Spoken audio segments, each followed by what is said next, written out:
ஒருத்தவங்க பட்டிமன்ற பேச்சில் பேசுகிறாங்க. அது எப்படின்னா, அவங்க அப்பாவுக்கு வசதி இல்லையாம். அதாவது அவங்களுக்கு கல்யாணம் பண்ணி கொடுக்குறப்ப ஒரு டிவிஎஸ் 50 செகண்ட்ஸில் வாங்கி கொடுத்துருக்காரு அவங்க அப்பா. அது இவங்க வீட்டுக்காரர் எப்போவுமே நொட்டை சொல்லிக்கிட்டே இருப்பாராம். ஒரு வாட்டி இவங்க கூட்டிகிட்டு போகிறப்ப, இவங்களை வச்சு கூட்டிகிட்டு போகிறப்ப அதுக்கும் ஒரு காமெடி பண்ணுறாங்க அவங்க.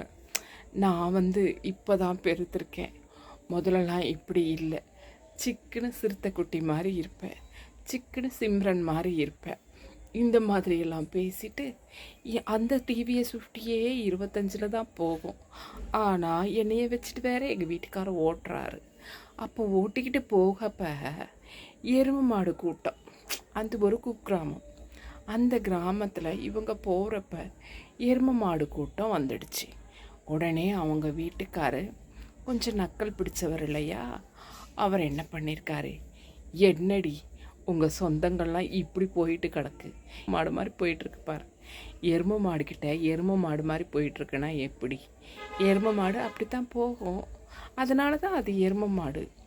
உடனே இவங்க சுதாரிச்சுக்கிட்டு, ஆமாங்க எங்கள் சொந்தம்தான்,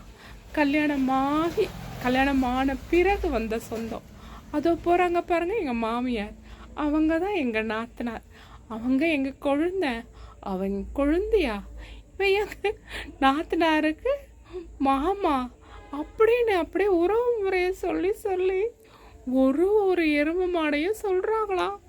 அந்த மனுஷன் டிவிஎஸ் 50 நிறுத்தி போட்டுட்டு விழுந்து சிரிக்கிறாரா. ஆக அப்போ நினச்சிக்கிட்டாங்களாம் இவங்க, ஓ அவர் குத்தி பேசுகிறாருன்னு நினச்சி நம்ம மூட் ஆஃப் ஆகாமல் நம்மையும் அதை காமெடியாக எடுத்துக்கிட்டோம்னா காமெடி தான், அது அப்படியே ஒரு நகைச்சுவையாக ஆகிடப்போகுது. நம்ம ஏன் கோவப்பட்டுக்கணும், நம்ம சில நேரத்தில் வாருவோம், என்ன இப்போ அது அப்படியே காமெடி ஆகிடும்.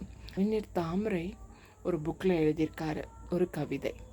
இந்த பெண்கள் காலையில் இப்போ 2 பேருமே வேலை செய்கிறாங்க, ஆண் பெண் 2 பேருமே வேலை செய்கிறாங்க, அவங்களுக்கு நிற்க நேரம் இல்லை, பார்க்க பொழுது இல்லை, பருப்பு பொங்குது, பால் நிற்கிற வரைக்கும் பொங்காது, நம்ம அப்படியே பார்த்துக்கிட்டே இருப்போம், அப்போ பொங்காது, ஆனால் அப்படின்னு திரும்புவோம், அப்படியே பொங்கிடும், அது புருஷன் மாதிரி பொங்கிட்டு தான் மாதிரி ஒரு நகைச்சுவையாக ஒரு கவிதை எழுதியிருப்பார்.